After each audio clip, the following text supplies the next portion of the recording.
Hello students, O2 IAS academy के channel पे आपका बहुत बहुत स्वागत है। आज इस वीडियो में हम लोग बात करेंगे हिमाचल प्रदेश के बजट के बारे में। देखिए, जब भी बजट आता है तो इसमें दो एस्पेक्ट्स कवर किए जाते हैं। एक, ओवरऑल स्टैट्स, आंकड़े दिए जाते हैं कि कितना पैसा हमारे पास आएगा आने वाले साल में और कितना एक्सपेंडिचर हम लोग करेंगे। उनको कैटेगरीज, सब कैटेगरीज में डिवाइड करा जाता है, तो वो एक आंकड़ों का बहुत बड़ा एक डॉक्यूमेंट रहता है जिससे एग्जाम में कई बार क्वेश्चन पूछे जाते हैं। एंड इसका सेकंड पार्ट ये रहता है कि सरकार जो है, फाइनेंस मिनिस्टर जो हैं, वो बहुत सारे नए स्कीम्स और इनिशिएटिव्स को लॉन्च करते हैं। तो उन दो aspects exam point of view से हमारे लिए काफी जरूरी होते हैं। ये पार्ट 1 है इस सेशन का। तो इस पार्ट 1 में हम लोग सिर्फ बात करेंगे कि इंपॉर्टेंट स्टैटिस्टिकल एनालिसिस क्या था, आंकड़े क्या थे और कैसे वो एग्जाम में हमें हेल्प कर सकते हैं।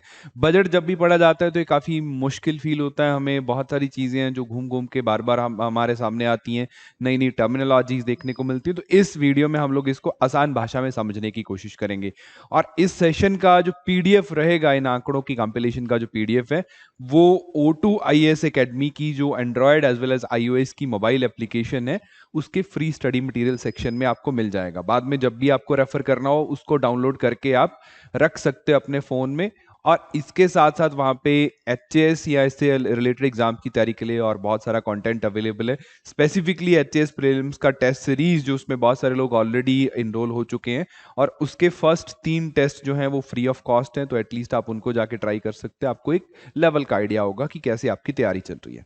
तो आगे हम लोग शुरू करते हैं। तो भारतीय संविधान के आर्टिकल 202 के अंतर्गत स्टेट की सरकार जो है वो हर साल स्टेट असेंबली के सामने एक एनुअल फाइनेंशियल स्टेटमेंट रखती है। बजट शब्द वहां पे लिखा नहीं गया, हमारे कॉन्स्टिट्यूशन में कहीं नहीं लिखा गया बजट। हम लोग AFC यूज करते हैं, it is called annual financial, AFS, annual financial statement. इस स्टेटमेंट में सरकार ये दिखाती है कि आने वाले साल में कितना एस्टिमेटेड रेवेन्यू हमारे पास आएगा और कितना एस्टिमेटेड एक्सपेंडिचर हम लोग उसमें करने वाले हैं। तो असेंबली उनको अलाउ करती है वो पैसा कहां से निकाल लेने के लिए। वो स्टेट के कंसोलिडेटेड फंड ऑफ इंडिया से एक्सपेंडिचर अमाउंट निकालने के लिए उनको वोट किया जाता है। देखिए, वहां पे 3 अकाउंट्स हैं, सरकार के 3 खाते होते हैं।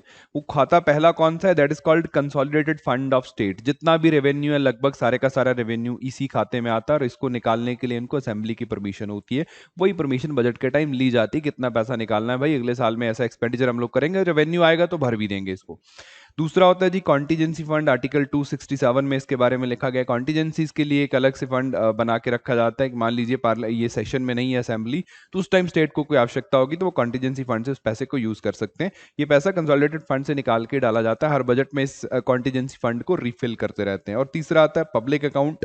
ये आर्टिकल 266 में लिखा गया है। पब्लिक फंडिंग, जो पब्लिक का पैसा स्टेट के पास रहता है, स्टेट की गवर्नमेंट के पास रहता है, वो इस अकाउंट में जाता है, तो इसको वो अपने अकॉर्डिंगली यूज कर सकते हैं। तो दीज आर द 3 अकाउंट्स जहां से टोटल फाइनेंशियल रिसोर्सेज की मोबिलाइजेशन स्टेट की सरकार करती है। तो बेसिकली बजट जो शब्द है, वैसे तो ये फ्रेंच लैंग्वेज बुगेट वर्ड से बनता है, जिसका मतलब लेदर बैग होता है। और आजकल हमारी सरकारें हालांकि लेदर बैग को यूज नहीं करती हैं, बट टर्म वही चली आ रही है। लेमन लैंग्वेज में बजट ही इसको समझा जाता है। बजट में 2 पहलू रहते हैं, जैसा मैंने स्टार्टिंग में बताया। 2 पहलू होते हैं कि एक तो रिसीट्स होंगी, कितना पैसा आएगा, और दूसरी होंगी एक्सपेंडिचर, कितना पैसा जाएगा। बट यहाँ पे ना 2 सब कैटेगराइजेशन है। वो 2 सब कैटेगराइजेशन कुछ ऐसे हैं कि क्या कि 2 तरीके की रिसीट्स आएंगी और 2 ही तरीके में हम लोग खर्चा करेंगे। ये हमारी जो फाइनेंशियल पॉलिसी मेकिंग है, उसके लिए हमने कैटेगराइजेशन और सब कैटेगराइजेशन करे हैं। तो वो कैटेगराइजेशन कौन से हैं? पहला आता है जी रेवेन्यू रिसीट्स, जिनको RR बोलते हैं, रेवेन्यू रिसीट्स। और दूसरा आता है कैपिटल रिसीट्स। 2 अकाउंट्स हो जाते हैं, चाहे रिसीट्स के अकाउंट्स हैं चाहे एक्सपेंडिचर्स के अकाउंट्स हैं, इनको 2 पार्ट्स में बांट लिया जाता है। रेवेन्यू का मतलब है रेवेन्यू रिसीट हो चाहे रेवेन्यू एक्सपेंडिचर हो, तो वो जो डे टू डे बेसिस के एक्सपेंसेस हैं, मेंटेनेंस किसी काम की करी जा रही है, कोई नया एसेट, कोई फिजिकल एसेट नहीं करा जा रहा, रीअकरिंग है, जैसे कि पेंशन पे करी जा रही हैं या सैलरीज पे करी जा रही हैं, जनरल सर्विसेज के लिए कॉस्टिंग करी जा रही है, तो वो सारे की सारा खर्चा आता है रेवेन्यू का।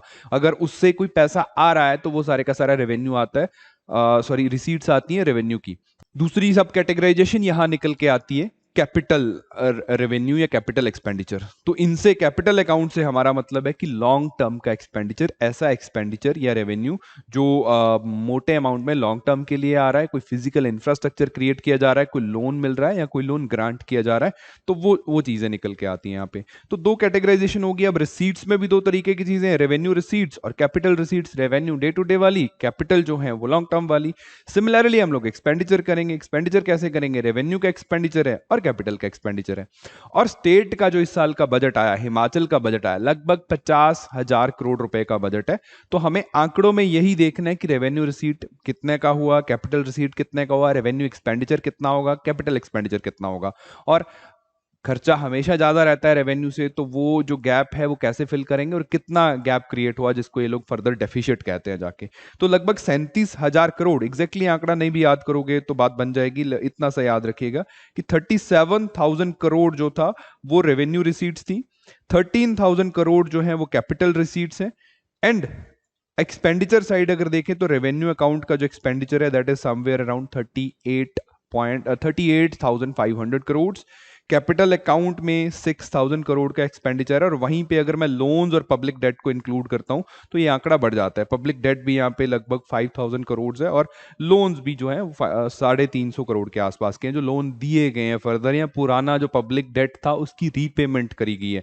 तो ये एक स्नैपशॉट है कि टोटल हम लोग अगले साल के लिए ये बोल रहे हैं कि लगभग 50,149 करोड़ रुपया हमारे पास आएगा और 50,191 करोड़ रुपया जाएगा। ये ओवरऑल सिनेरियो इन्होंने यहां पे दिखाया। हाँ, इस 50,000 करोड़ रुपया आने में भी कुछ लोन्स एंड ग्रांट्स हैं और जाने में भी कुछ लोन्स एंड ग्रांट्स हैं, तो उनका डिफरेंस हम लोग आगे समझेंगे। यानी कि ये सिर्फ और सिर्फ कमाई नहीं है, इसमें ग्रांट्स एंड बोरोइंग्स इंक्लूडेड है। बट ऐसा सा स्क्रीनशॉट इन्होंने पेश करा तो ये आपको पता होना चाहिए।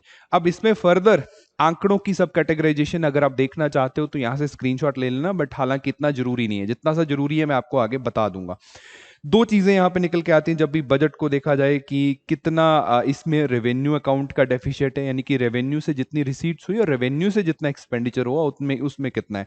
तो ये है जी लगभग 1462 करोड़ रुपए या 1463 करोड़ रुपए का जो रेवेन्यू डेफिशिएट है। ये आंकड़ा आपको याद रखना है पेपर के लिए। सेकंड है फिस्कल डेफिशिएट, राजस्व घाटा।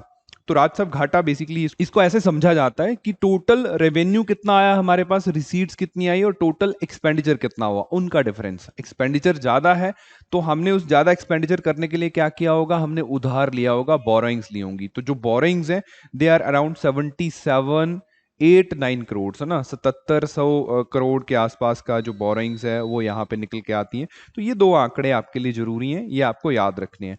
कमेंट करके इसका फॉर्मूला बता दीजिएगा जिनको इकोनॉमी बेसिक्स क्लियर है। अब जितना भी पैसा आ रहा है वो कहां से आ रहा है और जितना पैसा जा रहा है वो कहां जा रहा है, ये जरूरी चीजें हैं। तो सबसे ज्यादा जो पैसा आ रहा है वो वैसे तो ग्रांट इन एड्स के थ्रू आ रहा है स्टेट में। दूसरा जो बड़ा नंबर हम लोग यहाँ पे देखेंगे, this is the public debt, लोक ऋण जो है। तीसरा जो नंबर है that is central taxes. Article 180 के अंडर, सॉरी आर्टिकल 280 के अंडर बनता है जी finance commission of India. NK Singh के अंडर 15वां फाइनेंस कमीशन बना था। उसके अकॉर्डिंगली कुछ सेंट्रल टैक्सेस का हिस्सा स्टेट्स को जाता है, वो एक फॉर्मूला डिसाइड करता है। ये भी आप मुझे कमेंट करके बता सकते हैं कि कितना डेवोल्यूशन हुआ, कितने परसेंट का डेवोल्यूशन इस बार करा है फाइनेंस जो फाइनेंशियल कमीशन बना था। एनी हाउ, तो ये कितना पैसा आ रहा है, कहां से आ रहा है, कि 100 रुपीज में से कितने कितने पैसे कहां से आ रहे हैं, ये एक देखने लायक आंकड़ा है।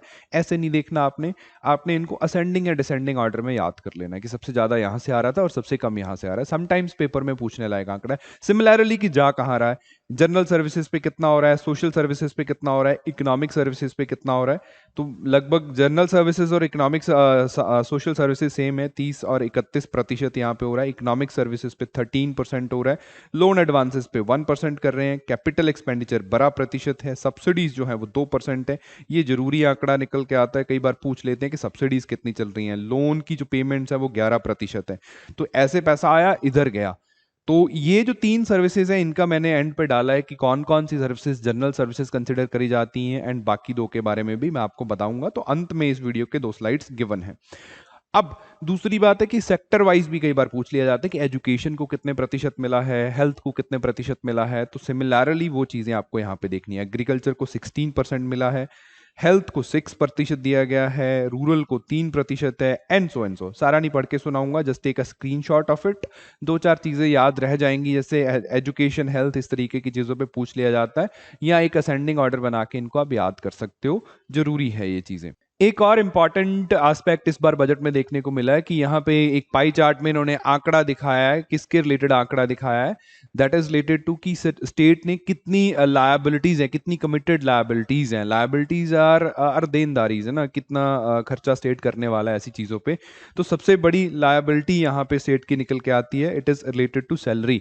28% जो सैलरी में खर्चा जाएगा, टोटल जितना भी बजट का एक्सपेंडिचर है 28.7% सैलरीज पे जाने वाला है, वेजेस या जो भी चीजें यहाँ पे निकल के आएंगी। दूसरा है जी पेंशन, 14% लगभग अमाउंट जो है वो पेंशन के रूप में पे करेंगे। एंड इंटरेस्ट पेमेंट, उसके बाद जो तीसरा एस्पेक्ट यहाँ पे है इंटरेस्ट पेमेंट्स का। इंटरेस्ट पेमेंट्स 10% रहेंगी, और फिर है लोन रीपेमेंट्स का 10 लगभग 10% लोन रीपेमेंट्स है। तो ये हैं स्टेट की कमिटेड लायबिलिटीज, जो इनकी देनदारियां हैं। ये पैसा डेवलपमेंट, डायरेक्ट डेवलपमेंट या इंफ्रास्ट्रक्चर पे नहीं लग रहा। तो हमारे बजट का लगभग 50% एस्पेक्ट है जो यहीं पे कवर हो जाता है। आप देख सकते हो कि कितनी कितनी लायबिलिटीज जो है वो स्टेट कैरी करता है, और इस बार ये और बढ़ जाएंगी क्योंकि कोविड के टाइम पे काफी ज्यादा प्रॉब्लम्स रही हैं स्टेट में, एक्सपेंडिचर और ज्यादा हुआ है। देन नेक्स्ट आंकड़ों में आता है जी रेवेन्यू रिसीट्स कहाँ कहाँ से आती हैं।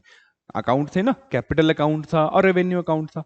रेवेन्यू में पैसा कहाँ से आ रहा है, रिसीट्स कहाँ से आ रही हैं? तो ग्रांट इन एड जो हैं, जो जितनी भी ग्रांट्स मिली हैं वो 53% है। सेंट्रल टैक्सेस का शेयर 15% है। स्टेट के अपने टैक्सेस का शेयर 25% है। स्टेट का जो नॉन टैक्स रेवेन्यू, जो टैक्स के अलावा भी इनको कहीं ना कहीं से कमाई हो रही है, वो 7% है। यस, ये आंकड़ा कई बार पेपर में पूछने लायक है। खुद ये पूछ सकते हैं कि स्टेट के अपने टैक्सेस से कितने प्रतिशत रेवेन्यू आया। और सिमिलरली जो कैपिटल अकाउंट रिसीट्स होती हैं, स्टेट बजट में कैपिटल अकाउंट रिसीट्स का लोन के अलावा कोई बड़ा स्कोप होता नहीं। तो ये आप देख सकते हो कि जो पुराने लोन दिए थे उनकी रिकवरी यहाँ पे आएगी, या नया जो पब्लिक डेट इन्होंने कैरी किया। कुछ नॉन डेट रिसीट्स अगर हों तो आती हैं, लेकिन नहीं है। स्टेट में नॉन डेट रिसीट्स का कोई बहुत बड़ा कंपोनेंट है नहीं, बट एज अ पैरामीटर इसको कंसिडर किया जाता है। फिर आता है जी deposit and advance remittances and provident funds का जो पैसा इनके पास आ रहा है। तो ये चार चीजें हैं जिनको हम कैपिटल अकाउंट रिसीट्स में कंसिडर करते हैं, जो 11-12 हजार करोड़ हमने स्टार्टिंग में मैंने आपको दिखा दिया। समटाइम्स ना पूछ लेते हैं सोर्सेज क्या है, कि रेवेन्यू रिसीट्स के सोर्सेज क्या हैं, तो वो दिखा दिए। कैपिटल रिसीट्स के सोर्सेज क्या है वो मैंने दिखा दिए। खर्चा कहाँ कहाँ पे कर रहे हैं हम लोग, वो भी मैंने दिखाया।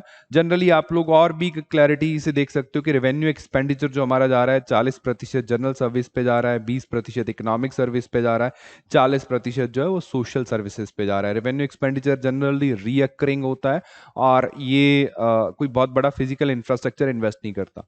तो स्टेट हर साल कुछ ना कुछ डेट एक्यूमुलेट करता रहा है। तो डेट का एक आंकड़ा कि आने वाले बजट में, पिछली बार वाला जो बजट था उस बार इन्होंने बोला था कि हमारा जो ओवरऑल डेट रहेगा वो लगभग 61,000 करोड़ के आसपास रहेगा। तो इस बार की उम्मीद ये है कि ये लगभग 7,700 करोड़ बढ़ के 69,000 करोड़ के आसपास चला जाने वाला है। टोटल स्टेट का जो डेट रहेगा, है ना। तो स्टेट के डेट जीडीपी का जो परसेंटेज है वो लगभग 40% ऑफ द स्टेट जीडीपी इनका डेट होने वाला है। ये भी दो आंकड़े हैं जो हमारे लिए महत्वपूर्ण है। इसके अलावा जो सर्विसेज की मैं बात कर रहा था, इकोनॉमिक सर्विसेज कौन सी होती हैं, तो these are the agriculture allied activities हैं, सॉइल वाटर कंजर्वेशन है, animal husbandry, dairy development, fisheries, plantations, इस तरीके की सारी चीज़ें। देन सोशल सर्विसेज में विल गेट टू नो कि general education, technical education, sports, youth. बेहतर रहेगा इसका स्क्रीनशॉट ले लिए, मैं पढ़ के सुनाता रहूँगा नहीं तो। सोशल सर्विसेज में कौन कौन सी सर्विसेज आती हैं, ये सारी सर्विसेज सोशल सर्विसेज में आ रही हैं। और these are the services considered under general services, like parliament वगैरह के खर्चे हैं, इलेक्शंस है उनका, जो स्टेट यूनियन का जो भी लैंड रेवेन्यू है, पब्लिक सर्विस कमीशन है, डिस्ट्रिक्ट एडमिनिस्ट्रेशन है, वो सारी जनरल सर्विसेज आती हैं। स्टार्टिंग में मैंने आपको इनका रेशो दिखाया था कि किस तरीके से इनके खर्चे जो हैं वो डिवाइड हो रहे हैं। तो अकॉर्डिंगली ये चीज़ें पूछ ली जाती हैं कि जैसे general services, social services, economic services. तो ये बेसिक सी बातें मैंने बताई थी। तो ये था ओवरऑल सारांश बजट में, जितने भी आंकड़े मुझे महत्वपूर्ण लगे मैंने आपको बताए। फिर भी कुछ पेंडिंग रहा हो तो आप मुझे कमेंट कर सकते हैं, या आप हमारी मोबाइल एप्लीकेशन के चैट बॉक्स में डाल सकते हैं। और दूसरी वीडियो जो है उसमें हम लोग बात करेंगे इंपॉर्टेंट स्कीम्स जो इस बजट में लॉन्च करी गई हैं। तब तक के लिए thank you so much for watching this video.